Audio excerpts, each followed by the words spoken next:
நீங்கள் பார்த்து கொண்டிருப்பது நியூஸ் 21 செய்திகள். தமிழ்நாடு செய்திகளை உடனுக்குடன் தெரிந்து கொள்ள நியூஸ் 21 செய்திகளை பாருங்கள்.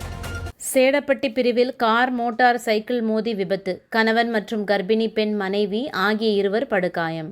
தேனி மாவட்டம் போடிநாயக்கனூரை சேர்ந்த சுரேஷ் என்பவரும் அவர்களது உறவினர் இருவர் உட்பட 3 பேர் பெங்களூரு செல்வதற்காக வத்தலகுடம் செம்பட்டி நெடுஞ்சாலையில் காரில் வந்து கொண்டிருந்த போது திண்டுக்கல் மாவட்டம் சேடப்பட்டி பிரிவு அருகாமையில் உள்ள பாளையங்கோட்டையை சேர்ந்த அருண்குமார் என்பவரும் அவரது மனைவி கர்ப்பிணி பெண் ஆனந்தி ஆகிய இருவரும் வந்து கொண்டிருந்த மோட்டார் சைக்கிள் மீது மோதி விபத்துக்குள்ளானதில் அருண்குமார் மற்றும் ஆனந்தி ஆகிய இருவரும் காயமடைந்தனர்.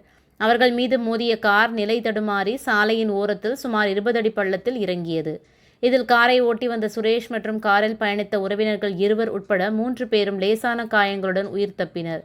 தகவல் அறிந்து சம்பவ இடத்திற்கு விரைந்து வந்த செம்பட்டி காவல்துறையினர் விபத்தில் படுகாயமடைந்த கணவன் மனைவி இருவரையும் மீட்டு சிகிச்சைக்காக மருத்துவமனைக்கு அனுப்பி வைத்து வழக்கு பதிவு செய்து விபத்து குறித்து விசாரணை மேற்கொண்டு வருகின்றனர். நியூஸ் 21 செய்திகளுக்காக PS பக்ருதீன்.